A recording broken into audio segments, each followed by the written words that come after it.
Hello बालको, शुरुआत करते हैं question number 74th of rotational motion से। Question number 27th of rotational motion जो है वो हमें क्या कहना चाह रहा है। Three identical uniform rod each of acted by two और मोर फोर्सेस। हर एक जो है दो या दो से ज़्यादा फोर्सेस से जो है लगा हुआ है। All are perpendicular to the road, सारे ही जो हैं परपेंडिकुलर हैं रोड के, ठीक है। आर इक्वल इन मैग्नीट्यूड, सबका मैग्नीट्यूड भी इक्वल है। Which of the road would be static equilibrium, मतलब स्टैटिक इक्विलिब्रियम का मतलब ये होगा कि वो बिल्कुल ही रुकी रहे, ना रोटेशन हो ना कुछ हो। If an additional force is applied at a centre, additional force हम क्या अप्लाई कर दें, एक सेंटर में अगर हम एडिशनल फोर्स अप्लाई कर दें of a mass of the road, ठीक है। अब मैं अगर इस रोड के जो फर्स्ट वाली रोड है इस पे सेंटर पे कोई ना कोई एडिशनल फोर्स अप्लाई कर दूं जो कि सेंटर ऑफ मास पे हो, उससे मेरा क्या हो कि ये स्टैटिक इक्विलिब्रियम में आ जाए। तो यहाँ पे अगर मैं देखूँ तो यहाँ पे ऊपर की तरफ एक फोर्स लग रहा है, ऊपर की तरफ एक फोर्स लग रहा है, नीचे की तरफ एक फोर्स लग रहा है, ठीक है। अब मैं क्या करता हूँ कि मैं ये सोचता हूँ कि मान लो सेंटर पे मैं फोर्स लगाता हूँ। सेंटर पे फोर्स लगाना ऐसा है कि ये वाला फोर्स जो होगा वो वाला फोर्स इससे तो कैंसिल आउट हो जाएगा कि हाँ सर, इस ये वाला जो फोर्स है वो वाला इस वाले फोर्स से तो क्या हो जाएगा, कैंसिल आउट हो जाएगा। और ऊपर की तरफ एक फोर्स लग रहा है। अब इसको बैलेंस करने के लिए मैं क्या करता हूँ कि नीचे की तरफ एक फोर्स लगा देता हूँ कि नीचे की तरफ एक फोर्स, मतलब क्योंकि सेंटर में एक फोर्स अपन को लगाना है और उसकी वजह से ये स्टैटिक इक्विलिब्रियम में आ जाना चाहिए। अब या तो ये करो, नहीं तो अपन को ऐसा करना है कि अपन को एक टॉर्क को जो है वो क्या कर देना है, ज़ीरो करना है। अगर टॉर्क को ज़ीरो कर देना, मान लो कि इधर भी एक फोर्स लग रहा है, इधर भी एक फोर्स लग रहा है, और मैं क्या करता हूँ कि इस एक्सिस के अलाउंग सेट फोर्स को क्या कर देता हूँ, टॉर्क को क्या कर देता हूँ, ज़ीरो कर देता हूँ। इस एक्सिस के अलाउंग टॉर्क को क्या कर देता हूँ, ज़ीरो कर देता हूँ। अगर इस एक्सिस के अलाउंग टॉर्क को ज़ीरो करता होता हूँ तो एक फोर्स जो है वो एफ जो कि ऊपर की साइड में लग रहा है, जो कि L/2 डिस्टेंस पे लग रहा है, और एक फोर्स है जो कि नीचे लग रहा है जो कि L डिस्टेंस पे लग रहा है। ये दोनों क्या हो जानी चाहिए, बराबर होना चाहिए। अब ये तो बराबर है नहीं। अब मैं क्या करता हूँ कि एक फोर्स और लगाता हूँ, बट मैं डायरेक्शन जो फोर्स जो है वो क्या रखता हूँ, ऊपर ही रखता हूँ, क्योंकि सेंटर पे एक फोर्स लगाना था। तो यहाँ पे एडिशनली हो जाएगा और एक फोर्स आ जाएगा, इनटू में L/2 हो जाएगा और एडिशनली आ जाएगा। अब इससे क्योंकि मैंने सेंटर पे ही लगाया, ये हो गया मेरा FL और ये हो गया मेरा FL, तो दोनों ही क्या हो गए, बराबर बराबर हो गए ना। ये बात तो हो गई। अब चलते हैं सेकंड केस के ऊपर। सेकंड केस में भी क्या है कि सेंटर की तरफ अपन को एक फोर्स लगाना है। नाउ अगर मैं इस एक्सिस के अलाउंग क्या करूं, फोर्स को बैलेंस करने की कोशिश करूं, तो सेंटर पे मैं अगर फोर्स चाहे इस डायरेक्शन में लगाऊं या चाहे इस डायरेक्शन में लगाऊं, जैसे कि ये वाला जो F है, इस वाले F से तो क्या बनेगा, F इंटू एल बनेगा, इज इक्वल टू, अगर मैं टॉर्क को बैलेंस कर रहा हूँ इधर मैं F लगाऊं तो F इंटू L/2 बनेगा। एक ही बार लगाना है, चाहे कुछ भी हो, तो ये तो दोनों बैलेंस तो होने से रहे। तो सेकंड वाला तो बैलेंस होने से रहा, तो सेकंड वाला तो ऑप्शन ही हट जाएगा कि भैया सेकंड वाला तो बैलेंस होने से रहा। अब फर्स्ट और थर्ड में देखना है। मान लो थर्ड वाले पे मैं यहाँ से टॉर्क बैलेंस करूँ, और अगर मैं टॉर्क बैलेंस करूँ तो मैं यहाँ पे क्या कह रहा हूँ कि ये वाला जो F है जो कि लास्ट में है वो है F और L लेंथ तक है, is equal to tau. Tau equal to क्या होता है, R क्रॉस F होता है। R क्रॉस F है तो R ले लिया और F ले लिया, ठीक है, दोनों तीनों परपेंडिकुलर ही है। नाउ अगर मैं ये वाला फोर्स को अगर लूँ जो 3 नंबर को डिनोट कर रहा है मेरा, तो वो क्या हो जाएगा, F इंटू L/2। और अगर मैं जो फोर्स है वो क्या लगाऊं, जो सेंटर पे अभी जो लगाना बाकी है, इन्होंने बोला है कि एक सेंटर पे एडिशनल फोर्स लगाओ। अब वो जो एडिशनल फोर्स है वो मैं किस तरफ लगा रहा हूँ, वो मैं एडिशनल फोर्स जो है वो भी नीचे की तरफ ही लगा रहा हूँ। तो अगर मैं एडिशनल फोर्स नीचे की तरफ लगाऊँ तो यहाँ पे क्या हो जाएगा, F/L/2। तो ये क्या हो जाएगा, FL is equal to FL। Additionally दोनों क्या हो गए, बराबर आ गए, मतलब कि थर्ड भी आ रहा है और फर्स्ट भी आ रहा है। जब मैंने यहाँ से टॉर्क को बैलेंस करा था और एडिशनल फोर्स मैंने यहाँ पे लगाया था, एक फोर्स ऊपर एक फोर्स ऊपर, ठीक है। सर यहाँ तो दो ऑप्शन का ऑप्शन ही नहीं है। तब ऐसा कर सकते हैं हम कि हम यहाँ पे अपन ने टॉर्क जहाँ इस तरीके से बैलेंस किया था, तो किसी भी साइड से बैलेंस करें बात तो बराबर बराबर होनी चाहिए, ठीक है सर। तो मैं इस साइड से टॉर्क को क्या कर लेता हूँ, बैलेंस कर लेता हूँ। अगर मैं इस वाली साइड से टॉर्क को बैलेंस करता हूँ तो ये वाला टॉर्क जो होगा वो तो इसी पॉइंट पे आ गया, तो वो तो ज़ीरो हो गया, वो वाला फोर्स। अब इस वाले फोर्स के लिए मैं लिखूंगा तो F इंटू एल लिखूंगा, और अब यहाँ तो ये प्लस होएगा क्योंकि दोनों सेम डायरेक्शन में है। हाँ सर, अब तो दोनों प्लस होगा क्योंकि F/2 प्लस F/2 L हो जाएगा। ये तो ज़ीरो आए, ये तो इक्वल टू आएगा ही नहीं कि हाँ ये बात तो सही है, तो फर्स्ट वाला ऑप्शन भी कट गया। अब पहले अपन ने उस वाले के अलोंग किया था, अब मैं इस वाले के अलोंग टॉर्क बैलेंस करता हूँ।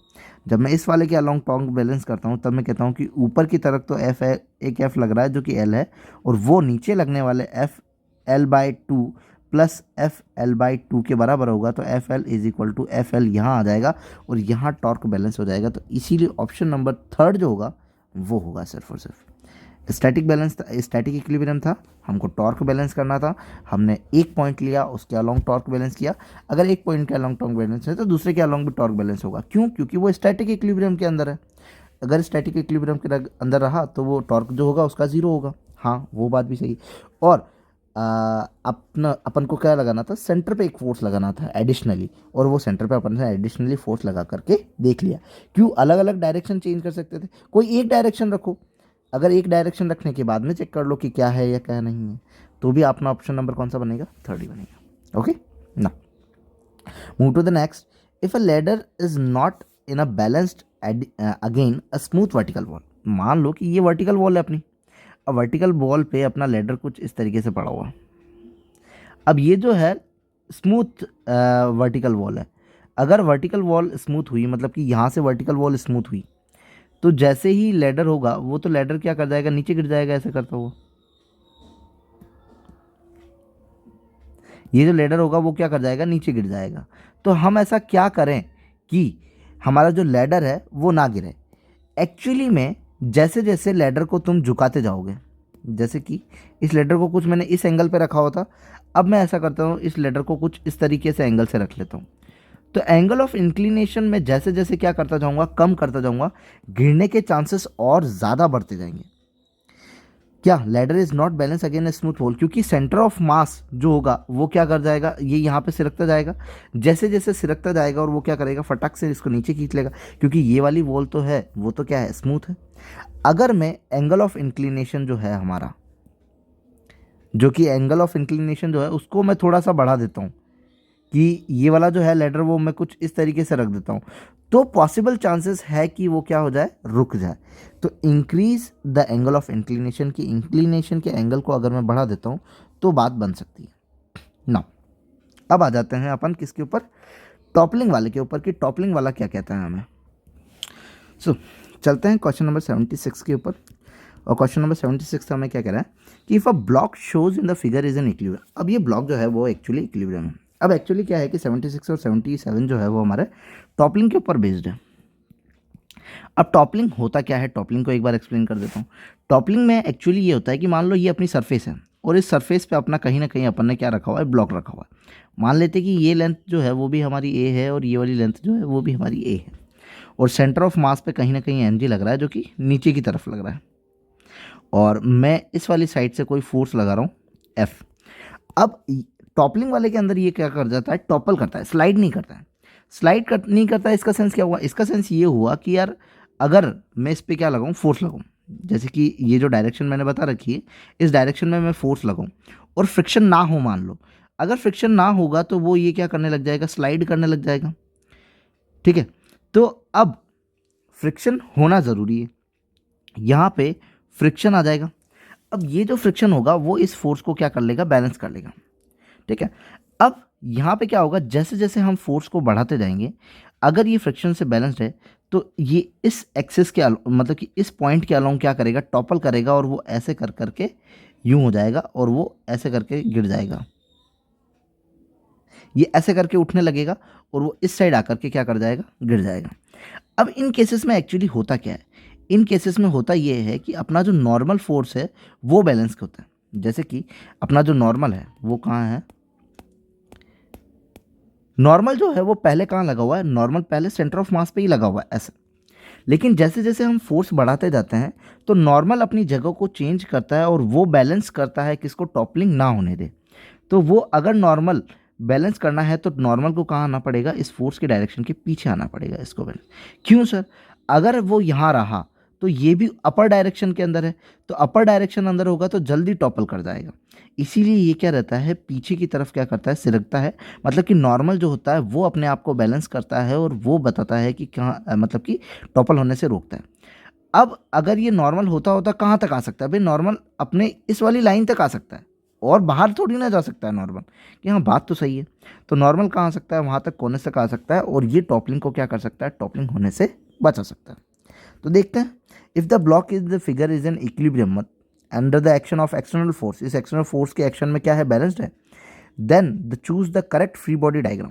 अब फ्री बॉडी डायग्राम में मुझे ये पता है कि इसका एनजी कहाँ लग रहा होगा, नीचे लग रहा होगा मेरा, इस तरफ अगर टॉपलिंग से रोकना है तो मुझे इस तरफ क्या लग रहा होगा भाई, फ्रिक्शन लग रहा होगा।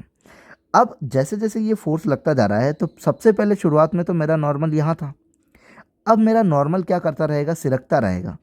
सिरकता रहेगा, अगर इधर आ गया तो ये तो ऐसे करके टॉपल कर जाएगा। इसीलिए टॉपलिंग के इफेक्ट को रोकने के लिए मेरा भाई टॉपलिंग, इक्विलिब्रियम का मतलब क्या है, टॉपल नहीं हुआ है। अगर टॉपल हो जाता तो इक्विलिब्रियम थोड़ी ना रहता। तो वो बैलेंस करने के लिए मेरा नॉर्मल जो है वो कहाँ आता, पीछे आता रहता। तो मेरा नॉर्मल क्या आता रहता, पीछे रहता। तो ये तो इनिशियल कंडीशन है। और फिर अगर इक्विलिब्रियम कंडीशन में, दैट मीन्स कि मेरा नॉर्मल जो होगा वो कहाँ आता रहेगा, पीछे आता रहेगा। तो ऑप्शन नंबर सेकंड जो हो जाएगा वो हो जाएगा। ध्यान रखना, टॉपलिंग इफेक्ट को ना होने से रोक देगा कौन भाई, नॉर्मल जो है वो अपनी पोजीशन को शिफ्ट करके रोकेगा। ठीक है ना। 77th की अगर बात करें तो ये वाली कंडीशन भी नहीं होगी, क्योंकि उसकी वजह से तो और टॉपल हो जाएगा। इसकी वजह से नॉर्मल अगर यहाँ लग रहा है तो ये यूं कर करके गिर जाएगा। नाउ 77th की अगर बात करें तो find the minimum value of F to topple about a edge. Edge के अबाउट ये क्या हो जाए, मिनिमम वैल्यू कि भाई टॉपल हो जाए। अब मिनिमम वैल्यू क्या हो सकती है सर, मिनिमम वैल्यू ऐसा हो कि टॉपल ना हो, टॉपल ना हो। हाँ, ऐसा करते हैं कि टॉपल ना होने की कंडीशन को बता देते हैं कि ये वाली जो कंडीशन है उसमें टॉपल नहीं होगा। मतलब कि अपना ओवरऑल क्या कर लेते हैं अपन, जीरो बताते हैं कि ये, और उससे थोड़ा सा अगर ज़्यादा हुआ तो टॉपल हो जाएगा। बस ये वाली कंडीशन हो जाएगी। जैसे कि फर्स्ट वाले केस में हमारा टॉपल जो हो रहा था वो कुछ इस तरीके से होता हुआ टॉपल हो रहा था ना। देखते हैं अब फोर्स कहाँ खींच रहा है, इसको आगे की तरफ खींच रहा है। एनजी कहाँ लग रहा होगा सर, एनजी तो नीचे की तरफ लग रहा होगा। नॉर्मल कहाँ लगा सर, इनिशियल फेज में तो नॉर्मल हमारा पीछे आ रहा होगा। सर अगर फोर्स आगे लग रहा है तो हमारा फ्रिक्शन कहाँ लगेगा, पीछे की तरफ लगेगा, उसकी अपोजिट डायरेक्शन में। हाँ बात तो सही है। अब हमारा जो टॉर्क नॉर्मल है, नॉर्मली एक्चुअली अपनी पोजीशन को चेंज करता है और बैलेंस करने की कोशिश करता है कि टॉपलिंग ना होने दे। तो अब नॉर्मल कहाँ सिरके, यहाँ सिरके। अगर सर नॉर्मल यहाँ हुआ तो ये तो ऐसे करके गिर जाएगा। तो इसको रोकने के लिए हमारा नॉर्मल इस साइड होना चाहिए। अगर हमारा नॉर्मल इस साइड होता है, क्योंकि यहाँ हुआ, मान लो कि यहाँ है, तो ये तो एफ एफ से बैलेंस हो गया। अगर थोड़ा सा ज़्यादा हुआ तो नॉर्मल की डायरेक्शन में लग जाएगा, तो वो इधर ही हो जाएगा। इसी वजह से हम क्या करते हैं कि हमारे नॉर्मल को अपन आगे की तरफ सरकाते हैं। और कितना सरका सकते हैं सर, इतना सरका सकते हैं कि ये यहाँ तक हमने सरका दिया, क्योंकि यहाँ तक हो सकता है। तो ये मिनिमम कंडीशन हो जाएगी भाई, ये यहाँ तक सिरक सकता है। तो हम इस पॉइंट के अलोंग क्या कर देते हैं, इस ओ पॉइंट के अलोंग टॉर्क को क्या कर देते हैं, ज़ीरो कर देते हैं। इस पॉइंट के अलोंग टॉर्क को हमने क्या कर दिया, ज़ीरो कर दिया, कि हमारा टॉर्क जो है वो क्या है, इस पॉइंट के अलोंग ज़ीरो है। मतलब कि इस पॉइंट के अलोंग कोई टॉर्क है ही नहीं, तो उससे थोड़ा सा ज़्यादा होगा तो हमारा टॉर्क आ जाएगा। वही मिनिमम है, और नहीं होना वही मिनिमम। मिनिमम कंडीशन क्या है, मिनिमम कंडीशन है कि जस्ट बराबर है या जस्ट उससे ज़्यादा। तो यही कंडीशन। अगर मैं टॉर्क को ज़ीरो करता हूँ तो नॉर्मल तो इसी पॉइंट के अलोंग आ गया, तो नॉर्मल का टॉर्क तो ज़ीरो, क्योंकि सारे फोर्स देखने पड़ेंगे। अगर सारे फोर्स देखने हैं तो मैं ये ले लेता हूँ बॉक्स, ये ले लेता हूँ मेरी लोअर लाइन, ये मैं ले लेता हूँ मेरा ओ पॉइंट। अब मैं कह देता हूँ कि मेरा चलो पेन चेंज कर लेते हैं। ये मेरा नॉर्मल जो है वो कहाँ लग रहा है, इसके अलोंग लग रहा है ऊपर। तो ये मेरा नॉर्मल, ये मेरा जो एफ़ लग रहा है वो कुछ इस तरीके से लग रहा है। मेरा एन जी जो लग रहा है वो कुछ इस तरीके से आ रहा है। और मेरा जो फ्रिक्शन फोर्स है वो कहाँ लग रहा है, एफ एस, जो कि यहाँ लग रहा है। अब इसी पॉइंट के अलोंग बात करूँ तो नॉर्मल इसी पॉइंट के अलोंग आ गया। तो फोर्स जो होता है जहाँ पे टॉर्क जीरो किया होता है उसी के अलोंग होता है। तो वो क्या होता है, अलोंग थोड़ी ना चाहिए होता है, परपेंडिकुलर चाहिए होता है। तो वो तो क्या हो गया, जीरो हो गया। तो ये तो हमारा क्या हो गया, जीरो हो गया। ये वाला भी उसी के अलोंग आ गया तो जीरो हो गया। एम जी कहाँ लग रहा है, नीचे की तरफ लग रहा है। एम जी नीचे की तरफ लग रहा है और ये वाली जो डिस्टेंस है वो परपेंडिकुलर डिस्टेंस है इसकी। तो ये क्या हो जाएगी, ए बाई टू हो जाएगी। तो मैं कहता हूँ कि N G A by two is equal to, अब हमारा फोर्स जो लग रहा है वो लग रहा है एफ, वो बराबर होगा किसके, वो बराबर होना चाहिए हमारा किसके, परपेंडिकुलर एक्सिस, तो ये वाला परपेंडिकुलर डिस्टेंस कितनी है, बी है, तो ये बी के होना चाहिए। तो हमें क्या चाहिए, फोर्स चाहिए, तो फोर्स एफ जो हो जाएगा वो क्या हो जाएगा, N G A bye 2b हो जाएगा। सिंपल है। अब कि अपन ने ये दोनों ही क्यों बैलेंस करें, तो एक्चुअली में ये हुआ कि इस पॉइंट के अलोंग टॉर्क तो बैलेंस करना था। अगर इस पॉइंट के अलोंग टॉर्क को बैलेंस करना था तो हमारा एफ और आर जो है वो तो हमें कुछ इस तरीके से रोटेट करना चाह रहा है, एफ और बी वाला फोर्स, और हमारा एम जी और ए वाला जो है वो कुछ इस तरीके से रोटेट करना चाह रहा है। अब ये वाला दोनों जो है एक दूसरे के रोटेशन को कैंसिल आउट कर रहे हैं, इसीलिए हमने क्या कर दिया, इक्वल कर दिया, और इससे थोड़ा सा ज़्यादा हुआ एफ तो क्या हो जाएगी, हमारी मिनिमम कंडीशन आ जाएगी कि वो टॉपल हो जाए, एफ ज़्यादा हो जाए तो। ठीक है, तो एम जी की वैल्यू क्या आ जाएगी, M G A bye 2b। तो ऑप्शन नंबर कौन सा हो जाएगा, फोर्थ। टॉपलिंग के इफेक्ट है, वैसे तो मोस्टली नीट में आते नहीं हैं, या मैंने तो नहीं देखे कि टॉपलिंग के इफेक्ट आता है, बट इन्होंने क्वेश्चन दिया हुआ है तो टॉपलिंग के क्वेश्चन जो हैं वो कुछ इस तरीके से सॉल्व होंगे। ओके, तो यहाँ पे अपना रोटेशन मोशन की टॉपलिंग वाला जो है लास्ट वाला वो खत्म होता है, अब एंगुलर स्टार्ट हो जाएगा। Okay, if you like then please subscribe. Thank you.